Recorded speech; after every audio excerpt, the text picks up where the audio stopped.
Prochain arrêt, Binge Audio.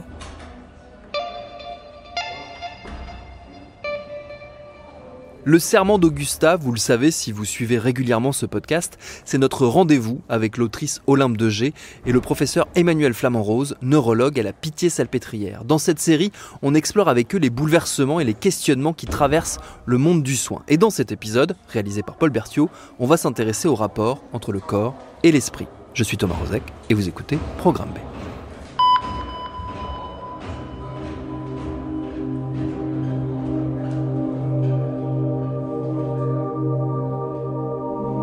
Bonjour.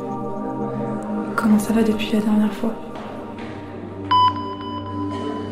Installez-vous sur le fauteuil. Avez-vous mal au ventre? À la tête? Au dos? Une rhinite? Ou bien des vertiges? Une fatigue qui ne passe pas? Je vais commencer par prendre votre tension. Est-ce que vous pouvez enlever votre manche?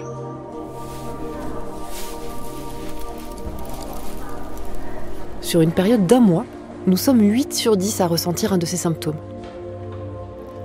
Comment vous les vivez, ces symptômes? Peut-être que vous les acceptez. C'est comme ça.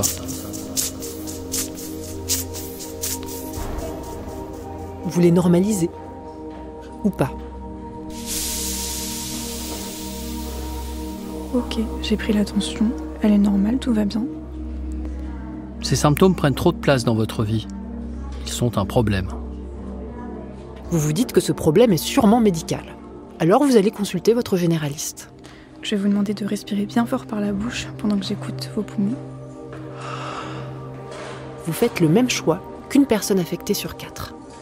Mais les radiographies, les échographies, les examens biologiques ne montrent rien d'anormal. Vous rentrez chez vous, troublé. Vous vous dites « Normal que j'ai une lombalgie en ce moment, j'en ai plein le dos ». Dans 75% des cas, après la consultation, votre symptôme s'améliore ou même disparaît. Quand je vous examine, quand je vous ausculte, je trouve rien d'anormal en tout cas. Bref, vous avez un symptôme médicalement inexpliqué. Un symptôme fonctionnel.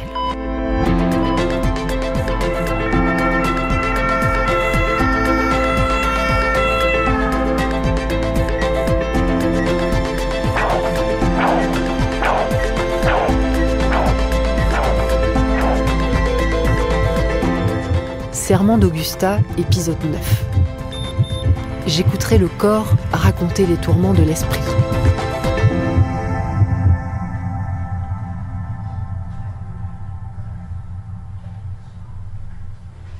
Si vous avez un symptôme médicalement inexpliqué, sachez que vous n'êtes pas seul.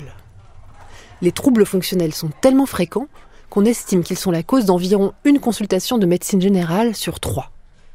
On dit qu'un trouble est fonctionnel lorsqu'il n'a pas d'explication organique. C'est-à-dire qu'on ne trouve pas de lésion, comme pour un ulcère, ni de mécanisme bien identifié, comme dans l'asthme. Les troubles fonctionnels pris tous ensemble constituent peut-être la maladie la plus fréquente, et certainement une des moins connues. On a pas mal d'idées fausses sur le sujet. On dit que ce sont des symptômes médicalement inexpliqués. Mon œil. À la vitesse où va la science, tu vas voir que dans quelques années, on aura trouvé l'explication organique. Alors ça, c'est du scientisme. C'est-à-dire une croyance totale et même dogmatique en la science. En fait, plus la médecine avance, plus la société se médicalise, plus le nombre de symptômes sans explication médicale augmente. Bon, ok. Si on ne découvre jamais la cause organique de ces symptômes, c'est qu'ils sont 100% d'origine psychologique, et voilà. Cette conception selon laquelle soit c'est le corps, soit c'est l'esprit, c'est une approche vieille comme notre civilisation occidentale. On la trouve déjà dans la caverne de Platon. Dans l'allégorie de la caverne, nous sommes enchaînés au fond d'une grotte, parce que nous sommes esclaves de nos sens et de nos corps. Soma Sema, dit aussi Platon. Le corps est le tombeau de l'âme. Pour nous libérer de notre corps et rejoindre le monde libre et lumineux des idées, un point de départ. La gymnastique. Il faut dominer le corps pour le transcender. Ce clivage entre l'esprit et le corps se radicalise encore lors de la révolution scientifique, avec Descartes et son discours de la méthode. Pour fonder la vraie science, une et éternelle, Descartes rejette l'expérience des sens comme source de connaissances fiables. Pour Descartes, le corps ne peut en aucun cas être source de sagesse. Le corps est juste une machine. Cette vieille conception dualiste du corps et de l'esprit fait encore des ravages, surtout lorsqu'on touche aux troubles fonctionnels. Car lors des consultations, lorsqu'un ou une patiente a des symptômes médicalement inexpliqués, voici le raisonnement que va tenir le médecin. Bon si c'est pas ça, ni ça, c'est que c'est dans la tête. Je me suis toujours posé la question, pourquoi ils m'ont traité comme ça, pourquoi ils ont agi comme ça, je sais pas. Je pensais peut-être que je jouais la comédie, que je voulais les embêter, Est-ce que c'est parce que ils ne connaissent pas le problème, qu'ils ne le comprennent pas? Est-ce que c'est encore bizarre peut-être de parler de la connexion entre le corps et l'esprit? Je sais pas. Je m'appelle Claire, j'ai 33 ans, je suis hôtesse de l'air, je fais également de la photographie. Ça a commencé, je me plaignais souvent de mal de dos, mal à l'épaule, mal à la hanche quand je marchais. Et j'ai voulu essayer de monter les escaliers de chez moi. Et en fait, à chaque marche, je m'effondrais et je me mettais à pleurer. Je comprenais absolument pas ce qui m'arrivait en fait. J'avais plus ou moins compris que c'était quelque chose d'émotionnel, mais mon corps a réagi, a commencé à se tordre dans tous les sens. Le lendemain matin, au réveil, il y avait plus rien qui fonctionnait. Je pouvais plus me sortir du lit, je pouvais plus parler, je ne pouvais plus marcher. Et aussi, on ne pouvait plus me toucher. Dès qu'on essayait de me toucher, je me mettais à pleurer et je m'évanouissais. Donc je pars à l'hôpital sans pouvoir marcher ni parler. J'arrive à l'hôpital, ma sœur en fait parle pour moi, explique que ça ne va pas. Je me rappelle les soignants pas forcément très délicats avec moi. J'ai fait une crise non épileptique devant un des médecins et il a répondu non mais allez ça y est, il faut forcer, il faut lutter en fait. Bon. Ça, c'était pas très agréable parce que ça voulait dire qu'en gros, j'avais les moyens de contrôler mon corps et que ça ne dépendait que de ma volonté. Et c'était pas vraiment le cas, en fait. Si j'en arrivais là, si j'en étais au point d'être hospitalisée, c'est que je n'y arrivais plus. Et que j'avais besoin d'aide, c'était ça. Claire a un trouble neurologique fonctionnel. Quand elle parle d'évanouissement et de crise non épileptique, il s'agit de crise fonctionnelle dissociative où elle s'absente et où elle convulse. Ça ressemble vraiment à une crise d'épilepsie, mais si on fait un électroencéphalogramme à ce moment-là, on ne verra pas de décharge électrique anormale dans le cerveau. Et c'est ce qui pousse pas mal de soignants à soupçonner les patients comme Claire de simuler. Je m'appelle Béatrice Garcin, je suis neurologue, je travaille à l'hôpital Avicenne à Bobigny, dans la prise en charge des troubles neurologiques fonctionnels. Pendant tout mon internat et toute ma première phase de jeune neurologue, quand je voyais ces patients, je considérais que c'était pas de la neurologie, et donc je leur disais vous n'avez rien, c'est dans votre tête, c'est psychologique. Je leur donnais des diagnostics négatifs en leur disant vous avez pas une sclérose en plaques, et clairement ça ne les aidait pas du tout. Quand on voit quelque chose qui ressemble pas à ce qu'on connaît en médecine, on se dit c'est pas possible, ils se moquent de moi. Alors moi, je suis Coraline Ingré, je suis professeure de psychiatrie à Nancy et je travaille depuis plus de 15 ans sur la question des crises fonctionnelles dissociatives, des troubles neurologiques fonctionnels. Une question importante est de savoir pourquoi, quand les médecins ne comprennent pas exactement ce qui se passe ou quand ils trouvent pas la lésion, l'hémorragie, le virus, l'infarctus qui expliquent les troubles, ils sont désarçonnés. En fait, il faut quand même se dire que quand on fait médecine, qu'on fait 10, 15 ans d'études, on est là pour amasser du savoir. Et donc, parfois, on a l'impression qu'on peut quand même un peu avoir réponse à tout. Et donc, quand on est face à des troubles qui nous ont pas été bien enseignés, parce que c'est aussi une réalité, c'est que les troubles fonctionnels, très souvent, ils sont pas particulièrement bien enseigné. Et donc, on se retrouve avec un médecin qui se sent un peu impuissant. Et globalement, les médecins, mais tout le monde, l'homme n'aime pas se sentir impuissant. L'homme aime avoir un sentiment de maîtrise et de contrôle sur la situation.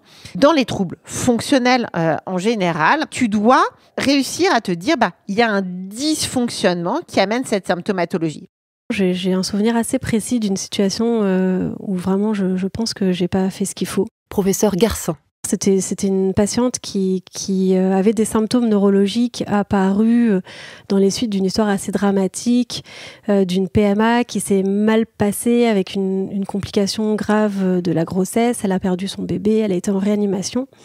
Et puis au décours de ça, elle a des mouvements anormaux et des troubles de la marche qui sont apparus et qui en fait étaient présents depuis déjà plus de 20 ans quand je l'ai reçue en consultation. Et donc cette patiente avait une marche qui pour moi, à ce moment-là, ressemblait à rien. Et donc, d'emblée, je me suis dit, c'est pas neurologique, c'est pas de la médecine. Et donc, j'ai rigolé. J'ai rigolé face à elle. Et en fait, ce qui s'est passé après ça, c'est que la patiente m'a regardée et en fait, je me souviens très bien de ce regard, j'y pense encore parfois. Elle m'a regardée avec vraiment un regard de détresse, de désespoir, de quelqu'un qui vraiment a plus aucune solution. Et elle m'a dit mais vous trouvez ça drôle? Et donc à ce moment-là, je pense que vraiment en fait, je me suis rendu compte qu'il y avait un problème. Je me suis rendu compte qu'il fallait faire quelque chose d'autre pour ces gens. Cette sémiologie, par exemple, face à cette patiente qui avait des mouvements anormaux, des troubles de la marche, cette sémiologie, moi, je la reconnaissais pas. Donc, je me disais, non, mais j'assimilais ça à de la simulation. Aujourd'hui, si je voyais cette patiente, je reconnaîtrais une marche fonctionnelle assez typique, avec un lâchage du genou, avec une distractibilité. Mais au début, non, je pense que j'assimilais ça vraiment à du faux, à de la simulation. À la décharge des soignants et aussi de l'entourage des patients-patientes, ces soupçons de simulation ne sont pas récents. Pendant la Grande Guerre, l'ignorance qui entoure les troubles fonctionnels a eu des conséquences dramatiques. En 1914, les soldats partent la fleur au fusil. Mais arrivés sur le front, ils découvrent une guerre atroce. Ils se retrouvent sous des pilonnages d'artillerie de gros calibre qui les projettent en l'air.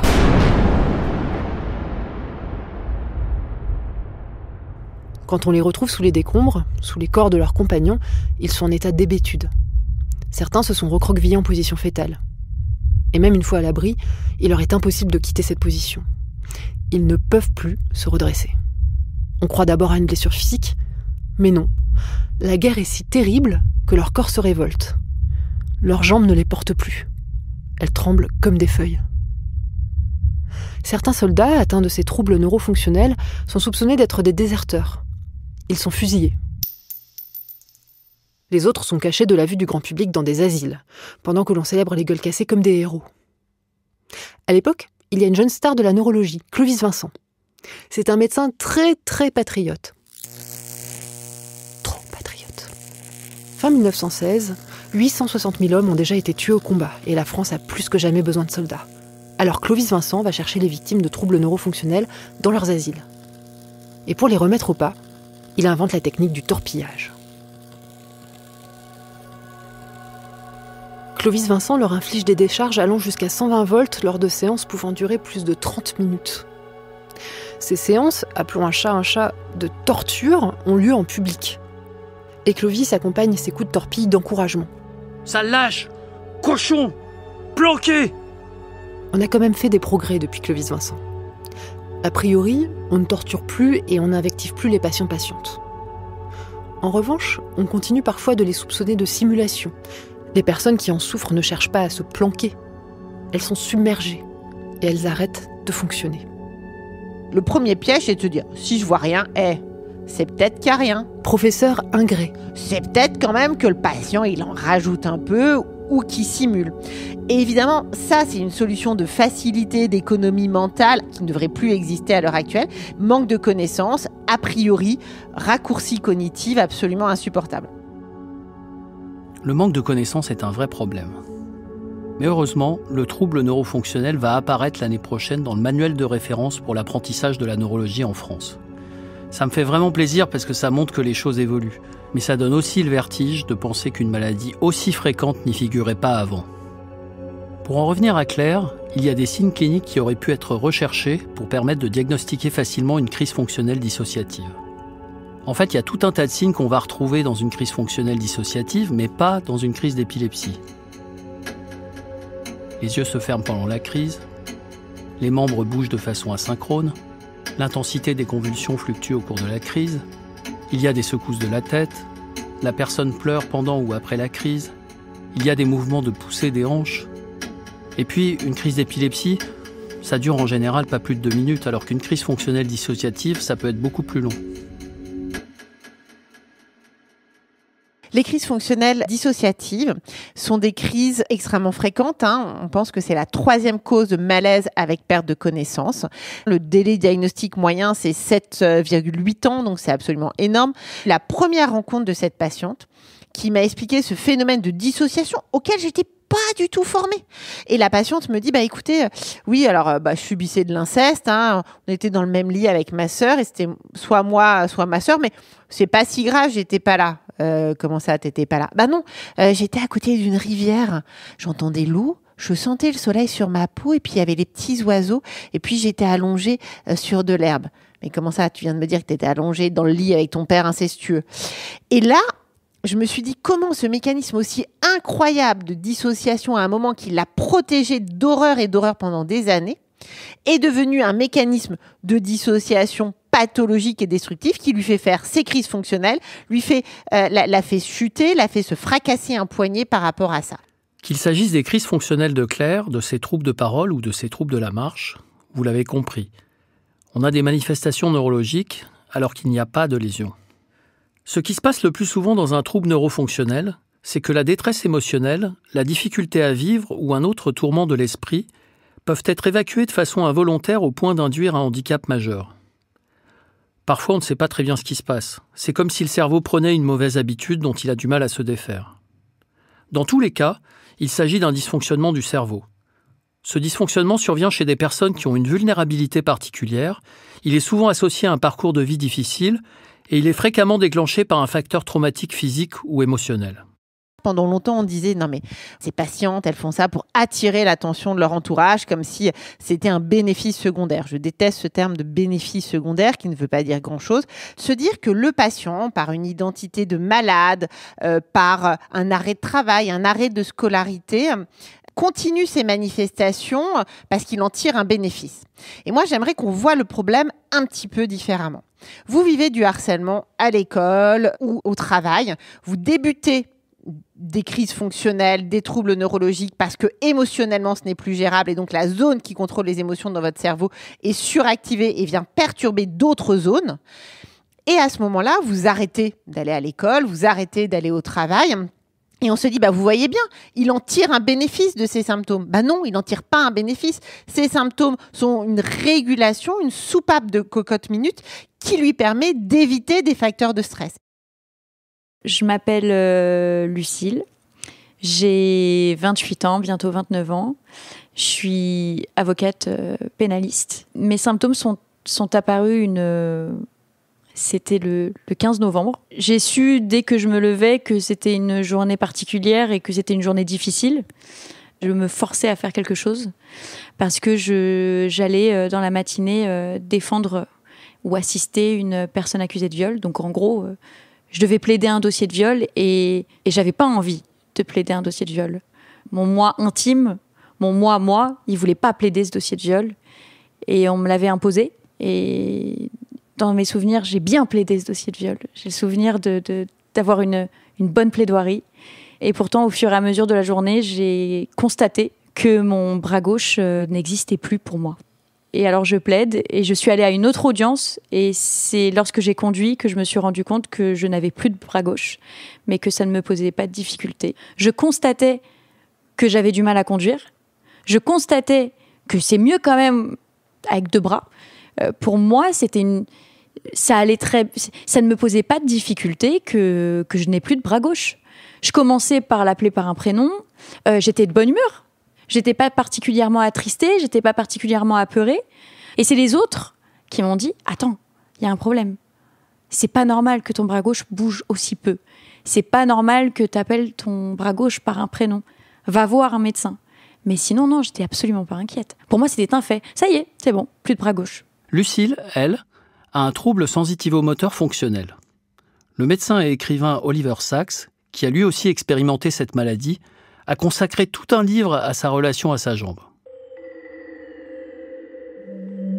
Je ne te connais pas. Tu ne fais pas partie de moi, je ne connais pas cette chose. Ces mots m'obsédaient. N'importe qui les aurait trouvés absurdes, mais pour moi, ils exprimaient une vérité essentielle.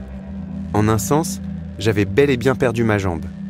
Bien qu'étant toujours là objectivement, elle avait disparu subjectivement en moi. Il s'agissait en quelque sorte d'une amputation interne.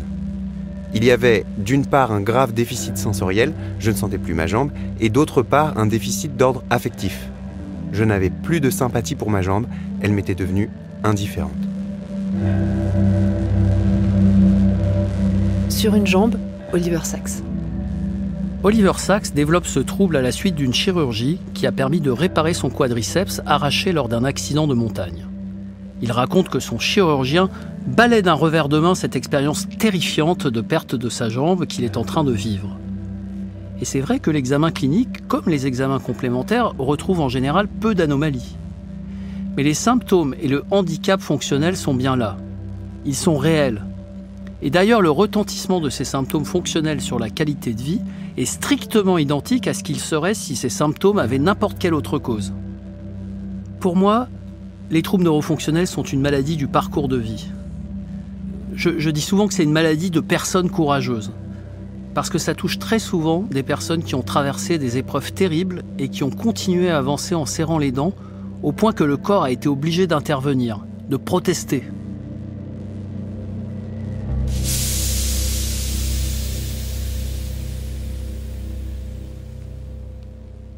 Pour moi, Claire. mon corps a réagi de cette façon parce qu'il a dit stop à ma place, en fait. Le fait d'avoir ce sentiment d'avoir une bonne plaidoirie, d'avoir plaidé le dossier, d'être dans ce rapport de force. Lucille. Et ensuite d'avoir le corps qui répond, d'avoir le bras qui ne bouge plus. Moi, je l'ai perçu comme étant une manière pour le corps de dire oui, de dire non. De dire non. Et effectivement, pas de dire stop, mais de dire non. Mais de dire non à ma place. Parce que moi, je pouvais pas dire non. Moi, je disais pas non. Moi, je montrais que j'allais plaider le dossier alors que je ne voulais pas. Et c'est mon corps qui a dit non, tu le plaideras plus. Ou du moins, je montre que je suis pas d'accord avec le fait que tu le plaides. La personne qui était dans ma vie, qui était toxique pour moi, à chaque fois que je l'entendais, que je le voyais, je m'effondrais.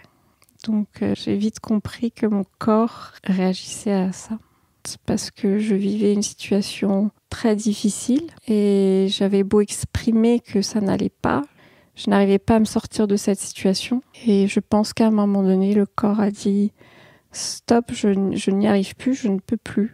Je me suis rendu compte que 6 mois avant l'apparition des symptômes, j'avais une levée d'amnésie traumatique. Je subissais une levée d'amnésie traumatique en défendant un violeur. Je comprenais que mon moi enfant, que mon moi petite fille, et pas mon moi avocate, avait subi des violences sexuelles. À l'époque, j'avais même pas de souvenir. Je savais juste que j'avais été abusée. Donc c'était ça aussi qui est assez particulier. J'étais persuadée qu'on avait abusé de moi. Je savais qu'on avait abusé de moi, mais je pouvais pas décrire l'intégralité des faits. Mais je le savais. Et dans le cadre justement de ce dossier-là, le cabinet dans lequel j'étais m'avait promis de ne pas replaider des dossiers de viol en défense jusqu'à ce que j'aille mieux. Et la veille de mes symptômes, on me dit tu vas plaider ce dossier. Et oui, c'est un dossier de viol. Et tu vas le plaider. Et maintenant, avec le recul, j'ai le sentiment en fait que j'avais donné mon intimité, j'avais donné ma vulnérabilité, et je leur avais fait confiance sur le fait que ils allaient me respecter. J'extériorisais sur le fait que j'avais pas été respectée en étant enfant, que j'avais une amnésie traumatique de près de 20 ans, ce qui est assez énorme. Je pensais qu'on allait justement dans cet élan d'extériorisation de la parole, qu'on allait me respecter, qu'on n'allait pas abuser de moi, qu'on n'allait pas abuser de ma confiance. Et finalement, Ça a été tout le contraire. Plusieurs mois plus tard, la veille au soir, on me dit, demain, tu plaides ce dossier-là, il n'y a personne qui est dispo. Alors, je plaide cette journée, je rentre au cabinet, et puis ensuite, je finis aux urgences. Je suis restée 18 heures aux urgences. Les neurologues des urgences, qui étaient de garde, n'étaient pas d'accord sur le fait de me faire un IRM. Ils n'étaient pas d'accord.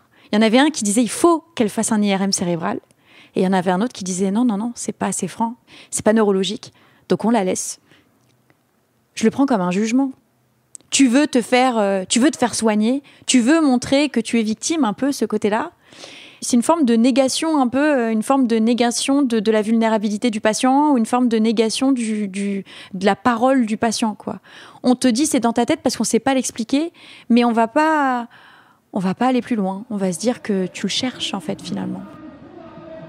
Victime, on te croit. Agresseur, on te voit. Ça vous rappelle rien? Victime, on te croit. Agresseur, on te voit. 3 personnes atteintes de troubles neurofonctionnels sur 4 ont vécu un traumatisme dans l'enfance. Souvent des violences.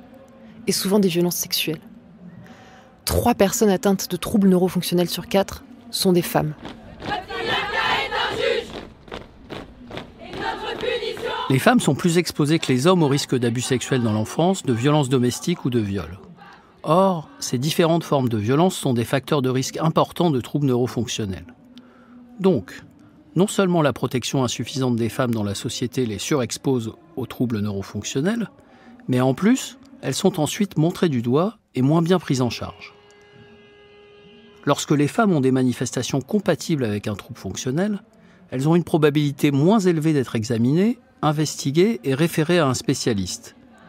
Et au final, une moindre chance de recevoir un diagnostic clair. Le violeur, c'est toi! Comme le clivage corps-esprit, la misogynie est aussi vieille que notre civilisation.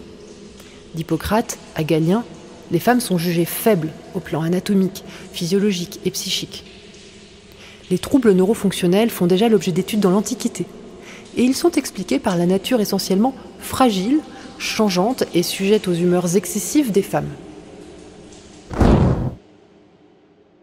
Les traumatismes qu'on subit pendant l'enfance vont impacter la manière dont le cerveau se développe. Le cerveau va se développer sur un mode plutôt de survie. Professeur Garcin. Ce développement va renforcer les connexions entre les régions émotionnelles et les régions motrices. Et ce qui leur a permis finalement de survivre à ces traumatismes a créé aussi une vulnérabilité. Et c'est cette vulnérabilité qui s'exprime aujourd'hui. Pour s'occuper bien de ces patients, c'est très simple. Il suffit de faire comme on fait pour les autres patients de médecine en général. La première partie, la partie de l'écoute et de l'examen clinique est très importante.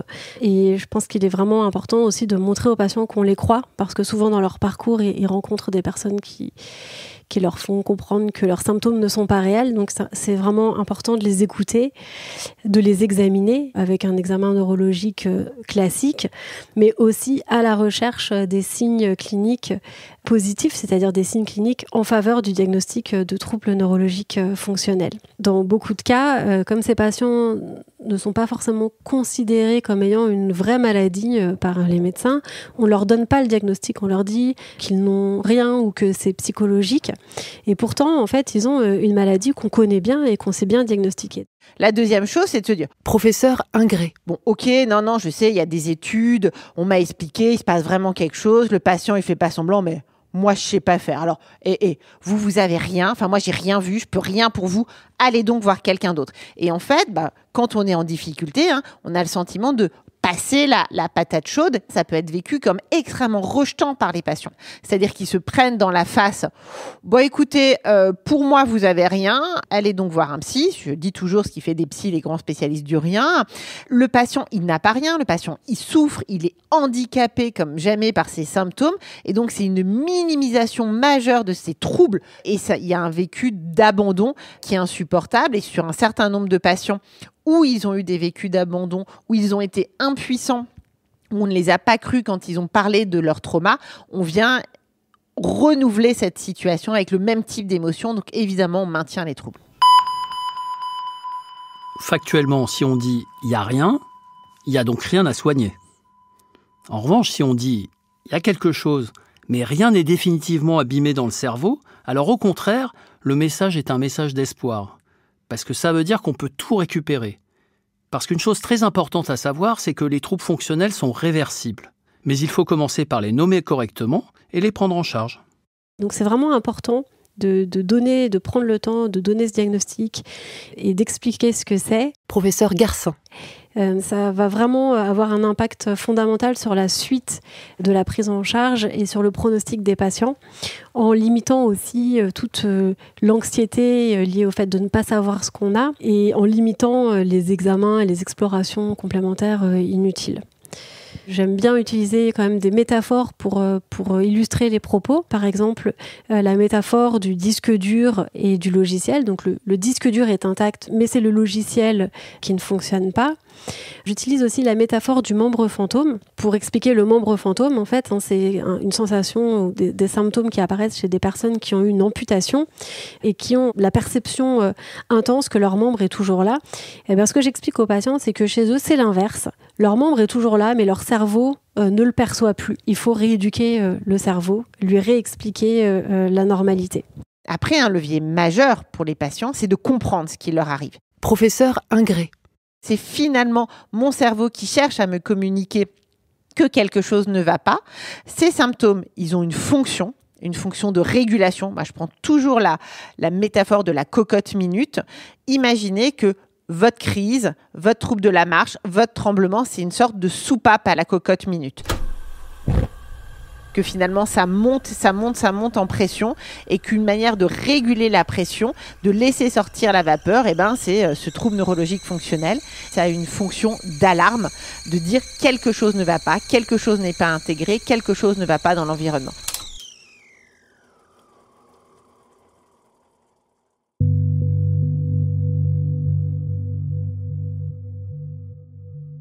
Nommer, c'est apaiser, écrivait Roland Barthes. Le seul diagnostic peut être thérapeutique. Car en nommant, on reprend déjà un pouvoir symbolique sur la maladie. En comprenant le lien qui se joue entre notre corps et notre esprit, on peut aussi se réconcilier avec soi-même. Refaire alliance avec son corps, avec ses émotions, avec son environnement. La question de la dissociation entre le corps et l'esprit, entre la volonté et le mouvement, est centrale dans les troubles neurofonctionnels. La dissociation, c'est une perturbation ou une discontinuité involontaire dans l'intégration normale des souvenirs, des pensées, de l'identité, des affects, des sensations, des perceptions, du comportement ou du contrôle des mouvements corporels. Au moment de ces crises, ou dans d'autres troubles neurologiques fonctionnels, on est dissocié. Ça veut dire quoi être dissocié ? Ça veut dire ne pas être complètement dans l'ici et maintenant. Ça veut dire que mes 5 sens, ma mémoire, ma perception de mon environnement ne forment pas un tout unitaire. Et qu'il y a une partie de ça qui ne répond plus à mon contrôle ou qui est déconnectée du reste. Comment on fait pour revenir dans l'ici et maintenant ? C'est des techniques d'ancrage. Et il y en a plusieurs. On va essayer de s'ancrer à travers ces 5 sens. Par exemple, je demande à mes patients, OK, au moment où vous sentez une aura de crise, où vous sentez que c'est en train de monter, cherchez 5 éléments rouges autour de vous et décrivez-les. Essayez de percevoir 4 sons que vous pouvez avoir. Le son de la voix de quelqu'un, d'une ventilation, d'un smartphone ou que sais-je. 3 choses que vous pouvez sentir, par exemple vos orteils au fond sur la semelle de votre chaussure, la bague que vous avez au doigt, la ceinture que vous avez à la taille.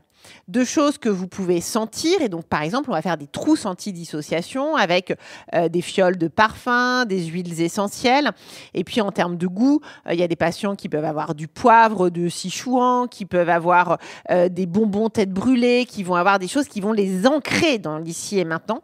Et puis pendant longtemps je faisais que ça, les 5 sens, et en fait maintenant quelque chose qui marche hyper bien, c'est en même temps de faire un schéma moteur. C'est leur dire, allez, tu mets ton doigt de la main droite sur ton nez, puis ton doigt de la main gauche, et tu tapes du pied droit, puis du pied gauche, et faire un schéma moteur compliqué. Ça oblige le cerveau à rester connecté dans l'ici et maintenant. Une autre stratégie pour traiter les troubles neurofonctionnels, Ça peut être de générer une dissociation choisie, dirigée, via l'hypnose par exemple. J'ai souvent travaillé sur de la visualisation. Claire. Moi en train de marcher, de courir, de danser, de bouger, d'être maître de mon corps, voilà. Et en général, c'est assez miraculeux, en tout cas sur le symptôme de la marche, où on pourrait presque croire que je suis complice. C'est un petit peu lève-toi et marche, puisque souvent je ne peux pas marcher, puis je m'assois dans le fauteuil, on fait une hypnose, et puis j'arrive à marcher après. Donc ça semble miraculeux. En tout cas, ça a bien fonctionné pour moi. On peut aussi parler à l'esprit par le corps et dire au cerveau que si, on peut bouger la jambe, le bras, on peut marcher. Alors il y a un outil qu'on utilise énormément en France. Professeur Garcin. Qui est un peu une spécificité française. C'est la stimulation magnétique transcrânienne. En fonction des cohortes, 50 à 70% des patients sont améliorés par cette approche, avec une efficacité qui est parfois spectaculaire. 30 à 40% des patients sont complètement guéris après l'application d'une séance de stimulation magnétique transcrânienne. On est assis. Lucile. Et on a une sorte de chapeau qui va être mis au niveau d'une zone de la tête, du cerveau, du coup.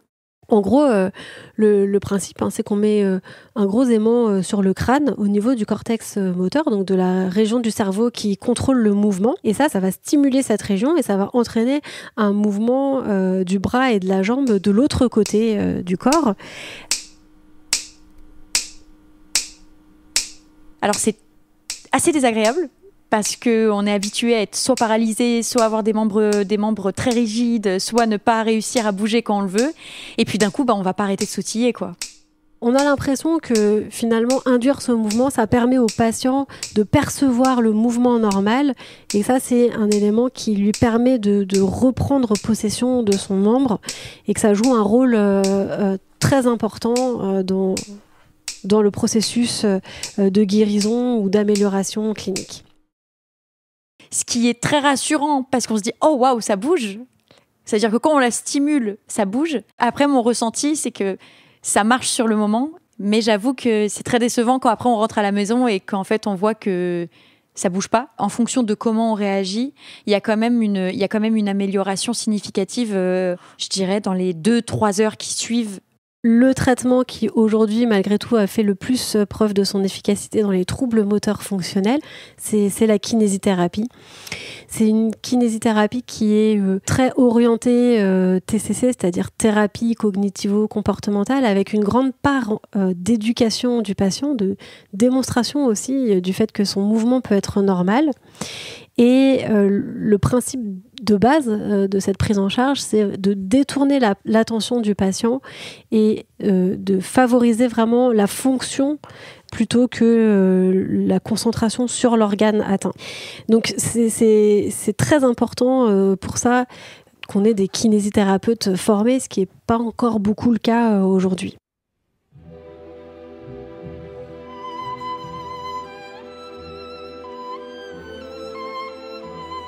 On dirait que ça va mieux, Dr Sachs, me dit l'une des kinésithérapeutes. Et si vous essayiez de faire un premier pas ? Elle me jeta un long regard, puis, comprenant l'inutilité des discours, sans dire un mot de plus, elle déplaça ma jambe gauche, avec sa jambe à elle, de manière à lui faire une sorte de pas. Aussitôt, je vis comment procéder. Ne pouvant m'expliquer comment faire, cette femme me l'avait montré. Et tout à coup, une musique, une glorieuse musique de Mendelssohn monta en moi, fortissimo. La joie, la vie, le mouvement grisant. Aussitôt, sans que j'y ai préalablement pensé, sans que j'aie aucunement projeté, je me mis à marcher sans effort, joyeusement, avec la musique. Et à l'instant même où, grâce à cette musique intérieure, cette musique de Mendelssohn suscitée et hallucinée par mon âme, ma musique motrice, ma mélodie kinétique, ma capacité de marcher me fut rendue, ma jambe me revint. Ma jambe gauche redevint vivante, réelle et mienne. Solvitur ambulando. La solution au problème de la marche est la marche. La seule façon d'y parvenir est d'y parvenir.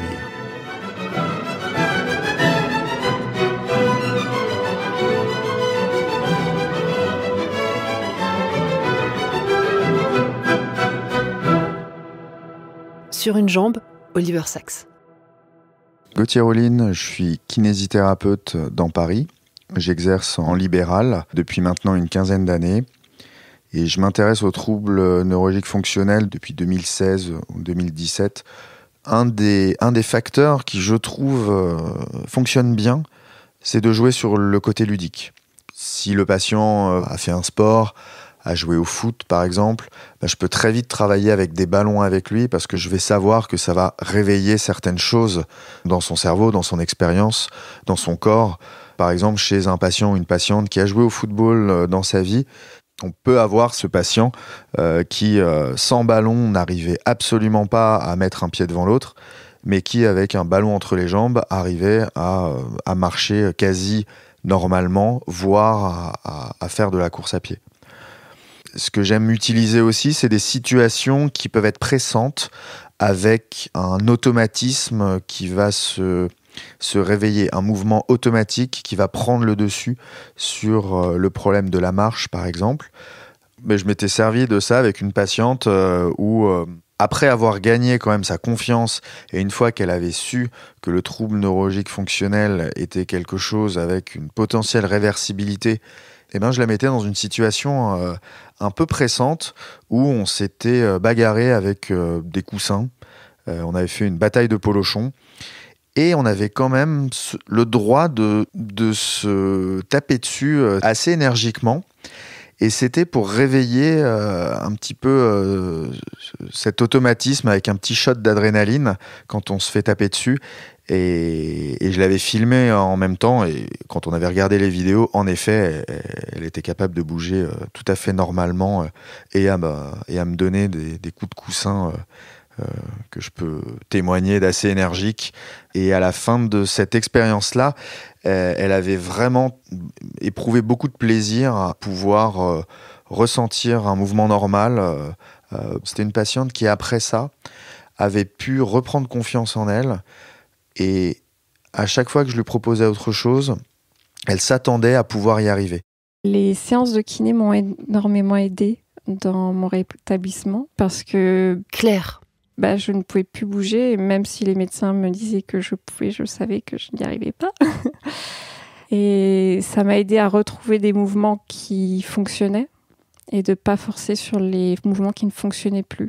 Quand je fais des mouvements où je force trop, j'ai aussi beaucoup d'émotions qui peuvent ressurgir. Et à l'inverse, quand je fais des mouvements qui m'apaisent, qui sont plus fluides, j'ai aussi l'impression que ça apaise mes émotions. Le but, c'est la réappropriation du corps. Lucile. C'est la réappropriation du corps. C'est l'objectif principal. Le but, c'est de faire comprendre à mon cerveau que j'ai un corps, qu'il est là et qu'il marche bien. Le corps dit non. Et moi, mon corps, il dit encore non. Mais ce qui est hyper particulier, c'est que mon corps dit non par à-coup. Il dit oui, et 2 secondes après, il dit non. Et il lâche tout. Ce qui marchait, c'était l'exercice du miroir. C'est de mettre un miroir entre ma main gauche et ma main droite, de cacher ma main droite, de bouger ma main droite, et en fait, par mimétisme, je vais bouger les 2 membres sans m'en rendre compte. Alors que si j'avais pas le miroir, je bouge pas les 2 membres. Ma main gauche ne bouge pas. Le principe, c'est retrouver donc des mouvements que je suis capable de faire. Des fois, on essayait de marcher, par exemple, sur la pointe des pieds, ça fonctionnait. Je pouvais... Des fois, avec la musique, ça m'aidait à retrouver aussi des mouvements normaux.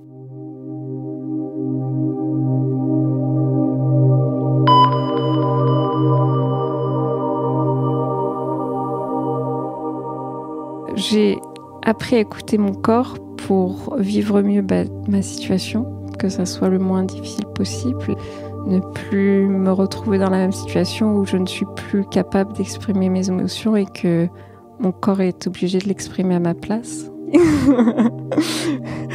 J'ai fait beaucoup de progrès pour exprimer mes émotions. Presque 2 ans et demi de thérapie qui m'ont beaucoup aidé à déjà ressentir les émotions que j'avais en moi et à les exprimer, les identifier, les exprimer.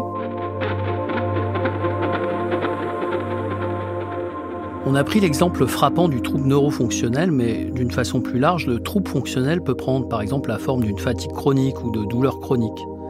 Des symptômes qu'on risque tous et toutes d'expérimenter à un moment de notre vie. Organique ou fonctionnel ? C'est pas vraiment la question. La situation est plus complexe, comme souvent dans le soin. Par exemple, On peut aussi avoir une maladie organique associée à une maladie fonctionnelle. La maladie organique joue alors le rôle d'épine irritative. Elle déclenche le trouble fonctionnel. Et le comble, c'est que non seulement le fait d'avoir une maladie organique est un facteur de risque d'avoir une maladie fonctionnelle, mais qu'en plus il arrive souvent que ces deux maladies se ressemblent, comme l'épilepsie et la crise fonctionnelle dissociative. Il faut peut-être même aller plus loin encore, et imaginer que les maladies ont pour la plupart un gradient allant du fonctionnel à l'organique. Ce gradient permet de mieux comprendre les fluctuations d'une maladie, que ce soit d'un individu à l'autre, ou même d'un moment à l'autre chez une même personne. Ça peut être un gradient ou bien un cercle. Si toutes les maladies mêlent des causes physiologiques et des causes psychologiques, on peut voir ces causes s'entraîner les unes les autres de façon circulaire. Comme dans ce qu'on appelle le modèle biopsychosocial. Mais au-delà de ça, dans n'importe quelle maladie, il se peut que ce soit le cerveau qui n'arrive plus à faire face et que l'esprit ait besoin de crier sa détresse ou sa surcharge mentale à travers le corps. Ne pas avoir cette perspective, ne pas vouloir écouter ce que le corps raconte, c'est renoncer à prendre en charge correctement ses patients. Je trouve que la prise en soin des troubles fonctionnels, c'est l'occasion parfaite de mettre en jeu tout ce travail qu'on fait dans le serment d'Augusta pour promouvoir une belle relation de soins. Une relation de soins où les émotions, où les traumas sont vraiment pris en compte. Maintenant, il y a des approches du soin sensibles au traumatisme qui se développent. Le patient ou la patiente n'est surtout pas poussé à révéler son passé traumatique, mais il s'agit de reconnaître son besoin de se sentir physiquement et émotionnellement en sécurité. Il s'agit aussi de l'empouvoirer pour qu'elle puisse choisir et contrôler son traitement. Pour qu'elle ne soit plus jamais un objet, mais bien un sujet dans la relation de soins. Ça me tient vraiment à cœur de terminer sur une note positive. Le chemin de vie des personnes souffrant d'un trouble fonctionnel est généralement difficile, avec souvent une histoire de traumatisme. Et leur chemin de maladie est lui aussi particulièrement rude, pavé de retraumatisation. Mais je suis émerveillé par ce que les patients et les patientes arrivent à faire de ces expériences. J'ai parlé au téléphone avec une de mes patientes récemment, et elle m'a dit que l'expérience de la maladie avait finalement été très positive.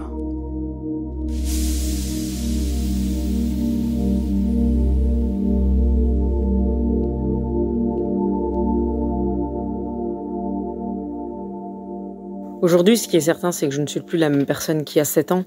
Ma vision de la vie a considérablement changé. Par exemple, j'ai quelque chose de négatif qui arrive dans ma vie, je décide tout bonnement de l'écarter, car pour moi, être entouré de positif et rester positif est le meilleur des remèdes. Et j'ai pu également voir que le regard des gens n'avait aucune importance, comme par exemple quand je marchais avec une canne ou que par exemple mon pied partait sur le côté, les gens me dévisageaient, les gens me regardaient et j'ai appris à finalement les ignorer. Je peux dire que aujourd'hui, cette maladie, elle a finalement changé ma vie. Le négatif de cette maladie n'en a découlé que du positif. J'ai vraiment l'impression qu'il y a beaucoup de lumière au bout du tunnel. En tout cas, j'en suis persuadée. La lumière en sortant est très très très éblouissante. J'en suis persuadée. Finalement, pour moi, mon corps m'a sauvée de cette situation aussi. Merci à mon corps de m'avoir sauvée. Même si des fois je suis un peu en colère qui ne fonctionne pas, mais oui, merci à mon corps de m'avoir sauvée. Le serment d'Augusta est un podcast de Binge Audio, un hors-série Programme B en partenariat avec la Faculté de médecine Sorbonne Université et la Fondation AP-HP, écrit par Olympe de G et Emmanuel Flamand-Rose, avec la participation de Rosane Le Saint. Cet épisode a été réalisé par Paul Berthiaud et produit par Lorraine Bess. En supervision, David Carzon, directeur de la rédaction de Binge Audio.